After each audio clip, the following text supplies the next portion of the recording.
শুধু আমাদের উকিল বোঝাবে ঠিক করে, সব কাগজপত্র চলে গেছে বোঝাবার জন্য। যেহেতু বেশ কিছু পঞ্চায়েতে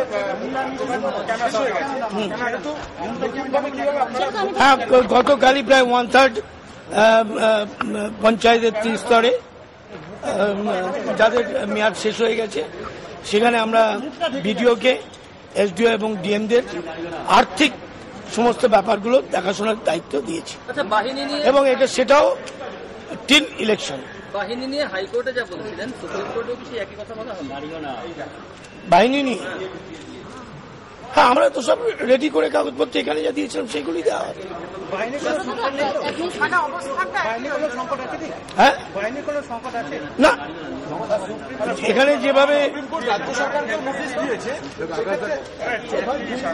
নোটিশ, এটা ঠিক নোটিশ নয়, এটা এফিডেভিট দিতে বলে।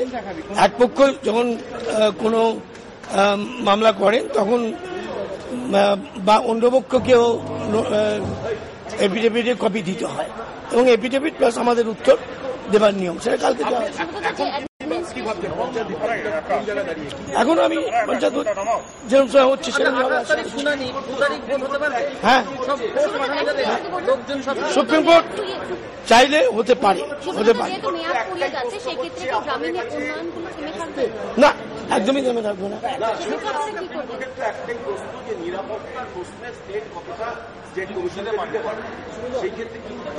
আমরা তো যার জন্যই তো ফেজ ভাঙার যে প্রস্তাব এখানে হাইকোর্ট থেকে সিদ্ধান্ত নয় প্রস্তাব দিয়েছিল, তাহলে তো আমরা রাজি ছিলাম, অসুবিধা তো কিছু না। আমাদের কাছে কমেন্ট নেই, যার কাছে আছে কম নাম্বার অফ কম, আমাদের যা আছে তাই দিয়েই ইলেকশন হবে, যে স্টেটের যা আছে তাই দিয়ে। যেহেতু কেন্দ্রীয় সরকার দিতে পারবে না, সভাপতি আমাদের ফোর্স দিয়ে হবে, এবং সেভাবেই তো 7টা ইলেকশন হয়েছে। 7টা ইলেকশন যখন হয়েছিল তখন তো তোমরা প্রশ্ন করনি। কমিশন যদি শেষ পর্যন্ত বলে এই ফোর্স দিয়ে আমি পারবো না, তখন কি হবে? এখন তো কমিশন টমিশন নয়, এখন সুপ্রিম কোর্ট হাইকোর্ট বলবে, তো সে সুপ্রিম কোর্ট যা বলবে।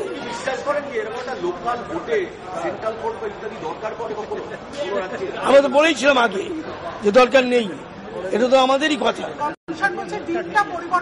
এটা তো আমরা বলেছিলাম যে ভারতবর্ষের কোন রাজ্যে কোনো সময় কোনোভাবেই প্রত্যক্ষ এবং পরোক্ষভাবে সেন্ট্রালের আধা সামরিক বাহিনী দিয়ে পঞ্চায়েত ইলেকশন হয়নি। এ তো আমি 3 মাস ধরে বলে যাচ্ছি। সেটা এখন সুপ্রিম কোর্ট আমাদের হাতে।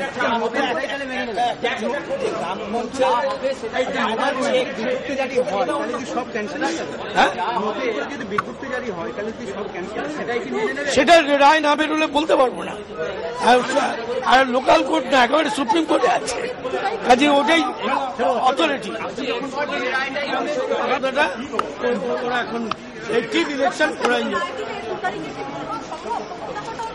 আমরা মনে করি সম্ভব, আমরা মনে করি সম্ভব, কিন্তু সম্ভাবন মনে করতে হবে সুপ্রিম কোর্টকে বা হাইকোর্টকে, এটা তো বুঝতে হবে।